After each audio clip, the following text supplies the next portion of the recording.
तो ये ना इम्पोर्टेंट है मेडिटेरेनियन बायोम। इसलिए इम्पोर्टेंट है क्योंकि ये क्लाइमेट भी इम्पोर्टेंट है। तो हाँ जी, गुड मॉर्निंग। ज्योग्राफी में इसको किसके बारे में खूब पूछते हैं, मेडिटेरेनियन टाइप के क्लाइमेट के बारे में। इसमें इम्पोर्टेंस क्या है? देखो, मेडिटेरेनियन सी, आप अगर उसको मैप में देखोगे ग्लोब पर, तो वो लैंड मास के बिल्कुल बीचों बीच का सी है। ऐसी सिचुएशन बहुत कम देखने को मिलती है कि जहां कोई सी लैंड मास के बिल्कुल बीचों बीच हो, तीन तरफ से घिरा हुआ हो या इवन चार तरफ से ही। अगर आप उसे देखोगे तो एक छोटी सी जो स्ट्रेट ऑफ जिब्राल्टर है, उसके माध्यम से वो अटलांटिक से जुड़ा हुआ है। बाकी वो तीनों तरफ से या चारों तरफ से कह सकते हैं कि बंद है। तो अगर ऐसी सिचुएशन हो तो एक नई टाइप की क्लाइमेट वहां विकसित हो जाती है। और ये एरिया भी जो है वो 30 डिग्री से तो ऊपर ही आता है लैटिट्यूड्स में। तो इसके बाद टेम्परेट रीजन में है ये भी एक बात है। इस क्लाइमेट की, मेडिटेरेनियन क्लाइमेट की या रूम सागरीय क्लाइमेट की जो पहचान है वो ये है कि सर्दियों के मौसम में बारिश होती है। यहाँ गर्मियों के मौसम में बारिश नहीं होती, क्योंकि टेम्परेट रीजन है। टेम्परेट रीजन है तो इसका मतलब सूरज की किरणें सीधी नहीं पड़ती। इसलिए यहाँ गर्मियों का मौसम बहुत ज्यादा गर्म नहीं होता। क्योंकि बहुत गर्म नहीं होता तो फिर गर्मियों के मौसम में वर्षा नहीं होती है। इस क्लाइमेट की पहचान है कि सर्दियों के मौसम में बारिश होती है।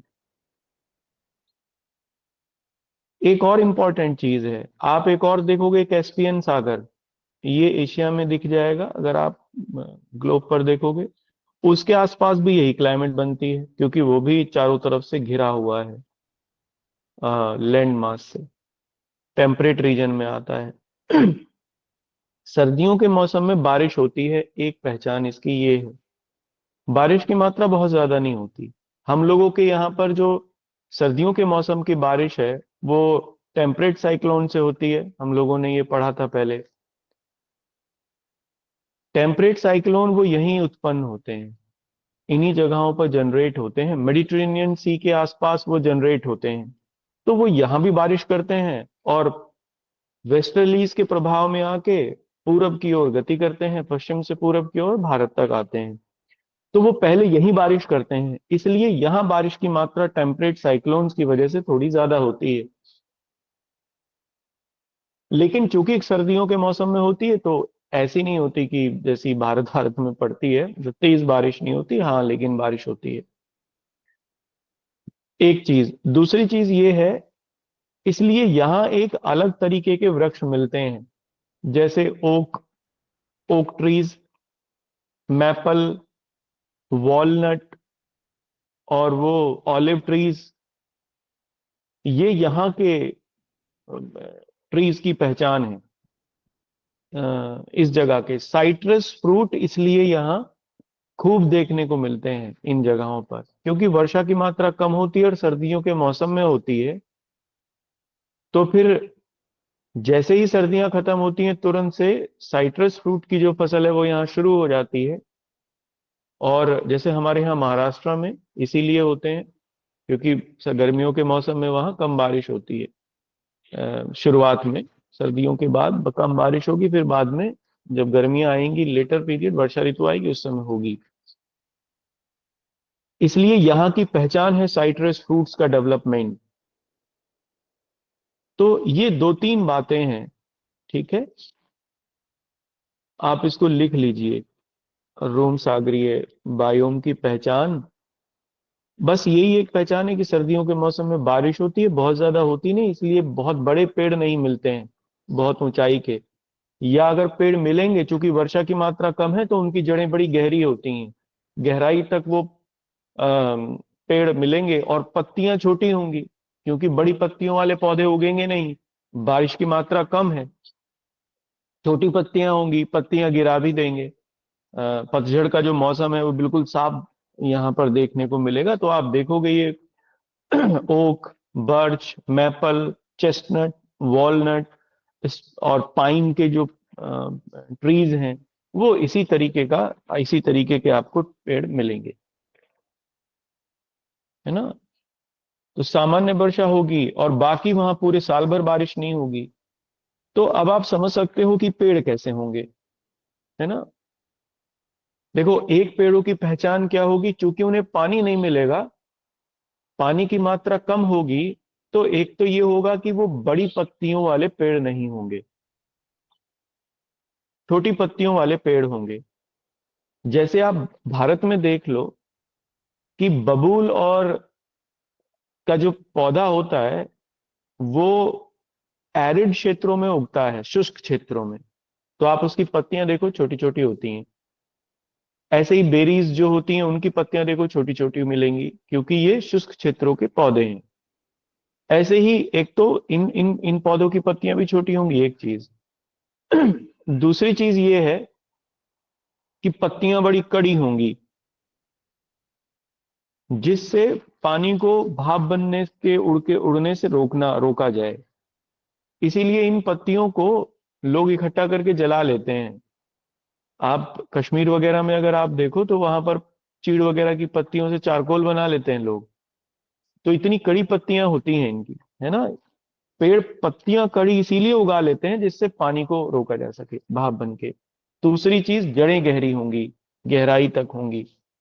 कौन कौन से पेड़ होते हैं? ओक, वॉलनट, है ना, मैपल, पाइन के भी होते हैं, चीड़। तो देखो, चूंकि यहाँ पेड़ पौधे कम ही होंगे, तो फिर यहाँ जीव जंतु भी अलग तरीके के मिलते हैं। जैसे बहुत ज्यादा घने नहीं होते जीव जंतु भी, एनिमल्स भी, जैसे बैबून्स वगैरह मिलते हैं, हिरन मिल जाते हैं कुछ तरीके के। क्योंकि चूंकि बारिश कम है, तो फिर पेड़ पौधे भी कम होंगे, बट कुछ ग्रासेस हो सकती हैं, कुछ जगहों पर घासें उग सकती हैं, क्योंकि बारिश की मात्रा कम है।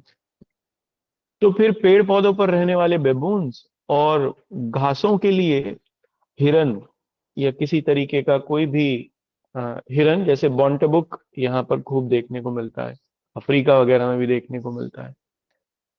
तो लिखना, इस लिख लीजिए। और इसके बाद तो ये लास्ट ही है, बायोम में तो, क्योंकि फिर तो बायोम नहीं मिलते। लास्ट लिखो, टैगा और coniferous forest biome. Taiga, TAIGA, TAIGA, taiga और कॉनिफेरस, है ना, CONIFEROUS, कॉनिफेरस। ठीक है। देखो, ये बायोम थोड़ा सा घना है ना, मतलब यहाँ जो वन मिलते हैं वो ठीक मिल जाते हैं। कारण उसका क्या है? ये बायोम के जो वन है, यानी ये एरिया आता है 50 to 70 डिग्री लेटीट्यूड्स के बीच में, ग्लोब पर, दोनों तरफ, दोनों हेमिस्फेयर में। और ये पछवा पवनों का क्षेत्र है, वेस्टर्लीज का क्षेत्र आ जाता है। वेस्टर्लीज टेम्परेट साइक्लोन से भी, और वैसे भी जब हवा समुद्र के ऊपर से उतरेगी तो मॉइस्चर ले लेगी, और फिर जब वो लैंड मास से कहीं टकराती है, यानी लैंड पर उतरती है हवा, तो फिर ठंडी होके टकरा के ठंडी हो जाती है, बारिश करती है। इसलिए 50 से 70 के बीच में, 50 to 70 डिग्री लैटिट्यूड्स के बीच में, ग्लोब के पश्चिमी भागों में, कॉन्टिनेंट के वेस्टर्न पार्ट्स में बारिश होती है। ये इसकी पहचान है। तो बारिश भी ठीक होती है। और जैसे मैं आपको एग्जांपल दूं, अगर आपको, देखो, मैप अगर आप लेके बैठे होगे तो बड़ा अच्छा है, अगर किसी के पास एटलस है तो उसको आप खोल लीजिए। 50 से 70 के बीच में कॉन्टिनेंट के वेस्टर्न पार्ट में खूब बारिश होती है, इसीलिए 50 से 70 डिग्री के बीच में कॉन्टिनेंट के वेस्टर्न पार्ट में खूब जंगल मिलते हैं। अगर हम पूरी पृथ्वी पर वनों को देखें, तो पहले नंबर पर इक्वेटर के पास, और दूसरे नंबर पर जो घने वन है वो यहीं मिलेंगे आपको। कनाडा, जहां दुनिया का दूसरा सबसे बड़ा जंगल पाया जाता है, वो यहीं है, इसी एरिया में है। रशिया इसी एरिया में है ना। और यूएसए का भी हिस्सा इसमें आ जाता है। यूरोप के भी कुछ क्षेत्र आ जाते हैं, जिसमें नॉर्वे, कनाडा, स्वीडन, ये एरिया आ जाते हैं। तो यहां जंगल देखने को आपको मिलेगा। ये दूसरा सबसे ज्यादा बारिश होने वाला क्षेत्र भी है अर्थ के ऊपर। पहला क्षेत्र है इक्वेटर, जहां सबसे ज्यादा बारिश होती है। दूसरा यही है 50 से 70 के बीच का, इक्वेटर पर, इसलिए क्योंकि गर्मी पड़ती है। और यहां इसलिए क्योंकि वेस्टर्लीज यहां तेजी से चलती हैं। 50 से 70 के बीच में मैंने आपको नाम भी लिखवाए थे, वो चीकता साठा और वो सब। तो चूंकि उनकी स्पीड तेज होती है, तो इसलिए उनमें पानी की मात्रा ज्यादा होती है। तो जब वो लैंड मास पर उतरती हैं, तो ठंडी होकर वर्षा कर देती हैं। आया समझ में इसके बारे में, टैगा के बारे में इतनी बात। अच्छा, सर्दियों के मौसम में यहाँ बारिश भी वर्ष भर होती है, गर्मियों के मौसम में भी होती है। सर्दियों के मौसम में बारिश की बजाय बर्फ पड़ती है। ठीक है। बर्फ के रूप में प्रेसिपिटेशन नीचे आता है सर्दियों के मौसम में। इसलिए ये जो पेड़ हैं, ये अपनी शेप बना लेते हैं कोण के रूप में, एंगुलर। जैसे आपने पाइन वगैरह के पेड़ देखे होंगे अगर पहाड़ पे कभी गए हो।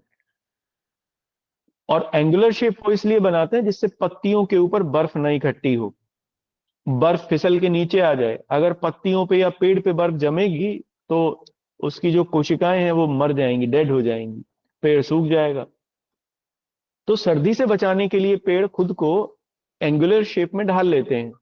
इसीलिए क्योंकि वो एंगुलर शेप में होते हैं पेड़, इसीलिए इन्हें कोणधारी वन कहते हैं। हमेशा कोणधारी वन ऐसे ही क्षेत्रों में मिलेंगे जहां ठंड ज्यादा पड़ती होगी। सर्दियों के मौसम यहाँ का ठंडा होता है, काफी ठंडा होता है। इसलिए यहाँ के जो फॉरेस्ट हैं वो एंगुलर फॉरेस्ट होते हैं, कोणधारी वन होते हैं।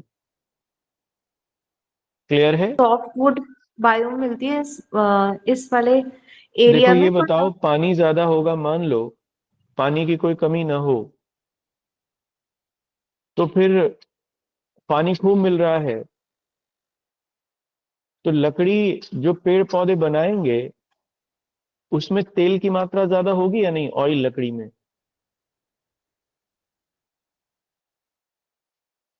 Yes sir. तो सॉफ्ट हो जाएगी। इसलिए मुलायम लकड़ी के पेड़ पौधे मिलेंगे। ठीक है ना। और चूंकि मुलायम लकड़ी होगी या उसमें ऑयल की मात्रा ज्यादा होगी, तो उसे इजीली कोई भी शेप दी जा सकती है, इसलिए फर्नीचर बनाया जा सकता है। जैसे एग्जाम्पल, दो पेड़ हैं, दो तरीके के पेड़ पौधे। एक तो बबूल हुआ। बबूल की आपने देखी है कहीं कोई फर्नीचर बनता हुआ?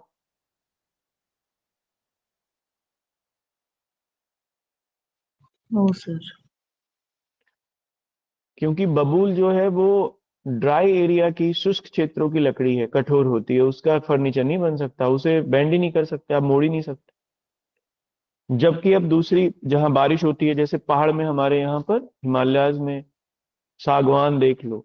ये तो हम हिमालयाज को छोड़ो, ये तो सेंट्रल इंडिया में मिल जाता है, मानसूनी टाइप की क्लाइमेट में, जहाँ ठीक ठीक बारिश होती है, जैसे मध्य प्रदेश। इसीलिए अब पानी की मात्रा उसमें ज्यादा है, क्योंकि ठीक बारिश होती है सर्द गर्मियों के मौसम में।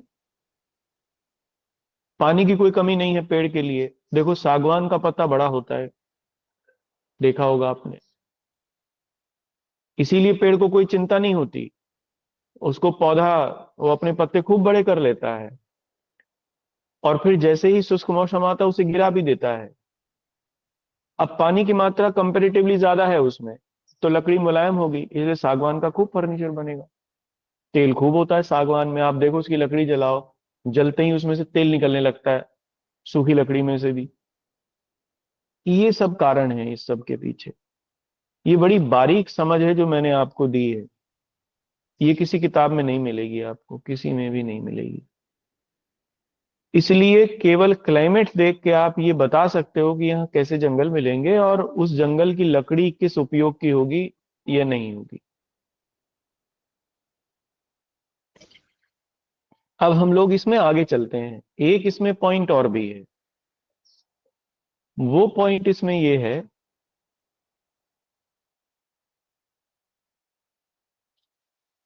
देखो यहां इस बायोम में, ये बायोम आया, मैंने बताया 50 से 70 के बीच में, 50 टू 70 डिग्री लैटिट्यूड्स के बीच में मिलेगा। अब यहां तो सन की जो रेज हैं वो एंगुलर पड़ने लगेंगी, सीधी नहीं पड़ेंगी, और सर्दियों के मौसम में तो और एंगुलर हो जाएंगी। सर्दियों के मौसम में और एंगुलर होने की वजह से सर्दी के मौसम का तापमान और गिर जाएगा। तो गर्मियों में तो तापमान यहां पर तुलनात्मक रूप से थोड़ा सा ज्यादा, और सर्दियों के मौसम में तापमान और कम। इसलिए इस बायोम में जो वार्षिक ताप विषमता है, एनुअल टेम्परेचर डाइवर्जेंस जिसे हम लोग कहते हैं, वो ज्यादा होती है। यानी गर्मियों के मौसम में तो लगभग 10 से 15 डिग्री सेल्सियस तापमान देखने को मिलेगा आपको औसत, और सर्दियों के मौसम में इसका तापमान बहुत कम हो जाता है, -40 डिग्री सेल्सियस तक हो जाता है इस एरिया का। क्योंकि ये पोल की तरफ हो गया ना, ध्रुवों की ओर हो गया, वहां से स्टॉर्म्स भी आते हैं। तो सर्दियों का मौसम बहुत ठंडा, -40, और गर्मियों का मौसम तुलनात्मक रूप से थोड़ा गर्म, 10 से 15 डिग्री सेल्सियस। इसलिए तापीय विषमता ज्यादा हो गई, टेम्परेचर डाइवर्जेंट यहां देखने को आपको ज्यादा मिलेगा। एक बात। दूसरी बात ये, चूंकि सर्दियों के मौसम में बहुत ज्यादा ठंडी जमीन हो जाती है, तो जमीन के अंदर परमाफ्रॉस्ट का विकास हो जाता है। परमाफ्रॉस्ट माने कि जो बर्फ है, जिसे हम लोग पाला कहते हैं, उस जमीन पाले से बिल्कुल ढक जाती है। बड़ा मोटा पाला, फ्रॉस्ट बड़ा मोटा इकट्ठा हो जाता है जमीन के ऊपर। तो परमाफ्रॉस्ट टाइप की सिचुएशन यहां देखने को मिलती है। इसलिए सर्दियों के मौसम में यहां कोई खेती नहीं हो सकती, क्योंकि जमीन पूरी ढक जाती है बर्फ से। गर्मियों के मौसम में वो पिघलती है। जैसे ही गर्मियों का मौसम आता है, इसलिए गर्मियों के मौसम में यहाँ खेती होती है, गेहूं उगाया जाता है। यहाँ दुनिया की दूसरी सबसे ज्यादा उपजाऊ मिट्टी होती है, जिसे स्पॉटजॉल कहते हैं। स्पॉटजॉल या स्पॉटजॉल का विकास हुआ है, जो कृषि की दृष्टि से बहुत अच्छी है। काली मिट्टी कहते हैं हमारे यहाँ पर, उसे ब्लैक सॉइल कहते हैं भारत में। लेकिन इंटरनेशनल लेवल पर जब मिट्टियों का क्लासिफिकेशन होता है, बस आप ज्यादा याद मत रखना, पॉटजॉल या स्पॉटजॉल याद रख लेना, SPOD और या POD, स्पॉटजॉल या पॉटजॉल टाइप की मिट्टी मिलती है। हिंदी में इसे काली मिट्टी कह सकते हैं। काली मिट्टी का क्षेत्र है जो कि उपजाऊ होती है। इसीलिए आप देखो, रूस और कनाडा दुनिया के सबसे बड़े गेहूं के उत्पादक देश हैं। इन्हीं एरिया में दुनिया भर का गेहूं उगाया जाता है, इसी मिट्टी की वजह से। क्लियर? देखो, हमें ये पता है कि पेड़ पौधों को वृद्धि करने के लिए गर्म कंडीशंस चाहिए होती हैं, वार्म कंडीशंस। और मैंने ये भी आपको बताया कि लगभग 10 से 15 डिग्री सेल्सियस से लेके और 30-35 डिग्री सेल्सियस तक का जो तापमान है, वो वृद्धि के लिए ठीक होता है। इसमें पेड़ पौधे ठीक ग्रो करते हैं। इसलिए पूरे वर्ष भर ग्रो नहीं करते पेड़ पौधे, हमारे यहाँ भी नहीं करते। सर्दियों के मौसम में दिसंबर और जनवरी, 2 महीनों में पौधों की वृद्धि रुक जाती है। फिर आप देखोगे फरवरी के शुरुआत में आपको नई कोपलें खिलती मिलेंगी पौधों पर, नई कोपलें आ जाती हैं, नए फूल आ जाएंगे, क्योंकि तब तापमान ठीक हो जाता है। इसलिए पेड़ पौधे जिस तापमान में वृद्धि कर पाते हैं, वो 15 डिग्री से लेके, 10-15 डिग्री से लेके और फिर 35 डिग्री तक होता है। इसके बाद भी नहीं कर पाते। फिर इसके बाद 35 के बाद अगर टेम्परेचर में वृद्धि होगी, तब उनके ग्रोथ में कमी आएगी। इसलिए इस तापमान में सबसे ज्यादा वृद्धि देखने को मिलती है। ये तापमान यहाँ कम ही मिलता है, लगभग 100 दिन केवल साल के, यानी केवल गर्मियों के सीजन में। इसलिए यहाँ हम लोगों को पेड़ पौधों की कम वृद्धि देखने को मिलती है। पेड़ पौधे होंगे तो घने, लेकिन वृद्धि कम होगी। क्लियर है आपको? ये बताओ, प्रवास माइग्रेशन मिलेगा या नहीं एनिमल्स का? पहले एनिमल्स पे आ जाते हैं। जो भी एनिमल्स मिलेंगे उनमें माइग्रेशन देखने को मिलेगा या नहीं? मिलेगा सर। माइग्रेशन देखने को मिलता है। आप देखो भारत में अभी से ही आने लगे माइग्रेटरी बर्ड्स, यहीं से आते हैं, इसी टैगा बायोम से। साइबेरियन क्रेन बड़ा फेमस है, खूब आते हैं भारत में, यहीं आते हैं। यहीं फिर वो बच्चे अपने जन्माते हैं और फिर यहाँ से वापस अपने परिवार के साथ लौट जाते हैं। जब वहाँ यहाँ गर्मी शुरू होती है तो वहाँ लौट जाते हैं साइबेरिया। इसलिए साइबेरियन क्रेन्स हमारे यहाँ पर खूब देखने को मिलते हैं आपको, जो लेक्स हैं उनके चारों तरफ। ठीक है। 100 दिन में ही हो जाता है वीट, इसलिए गेहूं की फसल 100 दिन में ही हो जाती है। यहाँ जैसे ही सर्दियां खत्म होती हैं, इसलिए गेहूं एक ऐसी फसल है जो पूरे वर्ष भर दुनिया भर के अलग अलग देशों में उगाई जाती है। हम लोगों के यहाँ सर्दियों में, और इस एरिया में गर्मियों के मौसम में। हम लोगों के यहाँ चूंकि सर्दियां 3 महीने की होती हैं, और इसलिए सर्दियों के मौसम में गेहूं की फसल उगाई जाती है। इन लोगों के यहाँ गर्मियां, चूंकि औसत तापमान गर्मियों का इतना होता है जितना हमारे यहाँ सर्दियों का, तो वहां फिर सर्दियों के मौसम, गर्मियों के मौसम में उगाते हैं। ठीक है, लिखो। ये बताओ, चूंकि ठंड ज्यादा पड़ती है, तो यहाँ एनिमल्स जो होंगे वो फर वाले मिलेंगे या नहीं? जिनके ऊपर घने घने बाल होंगे, फर्स होंगे, जिससे सर्दी से अपने को बचा सकें। एक चीज, चलो ठीक। दूसरी चीज ये बताओ कि चूंकि खाना पीना कम होगा, यहाँ पर ठंड ज्यादा पड़ती है, जीव जंतुओं को खाने पीने के लिए चीजें नहीं मिलेंगी, तो ज्यादातर जीव जंतु सर्दी, और सर्दियों के मौसम में और समस्या हो जाएगी खाने पीने की। तो क्या जीव जंतु में हिबरनेशन की टेंडेंसी नहीं पाई जाएगी? शीत निद्रा, हिबरनेट। यस। मर जाते हैं ये सर्दियों के मौसम में। मर जाते हैं माने कि अपने आप को बिल्कुल, शरीर को डोरमेंट कर लेते हैं, केवल सांस चल रही होती है और कुछ नहीं चल रहा होता, इसी को हिबरनेशन कहते हैं। जैसे सांप सर्दियों जी के जी। मौसम में वो अपनी ऊर्जा बचाने के लिए, जीव जंतु भी क्या करते हैं, अपनी शारीरिक गतिविधियों को बिल्कुल बंद कर लेते हैं, न्यूनतम कर देते हैं ये कहें तो। केवल सांस भर चल रही होती है, बाकी उनमें कुछ नहीं होता, दे आर जस्ट डेड। जिससे ऊर्जा बचाई जा सके, ऊर्जा बचेगी तो भूख नहीं लगेगी, क्योंकि खाना कहां से मिलेगा अदरवाइज तो। इसलिए यहाँ के जीव जंतुओं में हिबरनेशन पाया जाता है, शीत निद्रा। चूहे भी आपको यहाँ पर इसी तरीके के देखने को मिलेंगे, मतलब बिल वाले प्राणी देखने को मिलेंगे, जो बिलों में अंदर घुस के, और उनके ऊपर मोटी खाल मिलेगी आपको, जिससे ठंड से बचा जा सके, फर मिलेंगे जिससे ठंड से बचा जा सके, और हिबरनेट करते हुए मिलेंगे, हिबरनेशन देखने को मिलेगी। तो लिखो आप इसमें, इस इस बायोम के प्राणियों में, इस बायोम के प्राणी, इस बायोम के प्राणी, या ऐसा लिखना, इस बायोम के प्राणियों में समूरदार, समूरदार माने फर, तो चाहे तो आप फर लिख लीजिए। फर एनिमल्स, फर एनिमल्स मुख्य रूप से पाए जाते हैं, फर एनिमल्स मुख्य रूप से पाए जाते हैं। In in this biome, in this biome fur animals is mainly found. इनमें शीत निद्रा की अवस्था पाई जाती है, इनमें शीत निद्रा की अवस्था पाई जाती है। इसलिए सर्दियों के मौसम में किसी ने सांप देखा है आप में से? आपको कभी नहीं दिखेगा। बरसात के मौसम में सांप इसीलिए ज्यादा दिखते हैं क्योंकि वो, उनको पता है अब ठंड आने वाली है, तो वो बिलों से निकलकर और अपना शिकार करते हैं, खूब पेट भर लेते हैं और फिर जाके हिबरनेट कर लेते हैं सर्दियों में। We found the hibernation,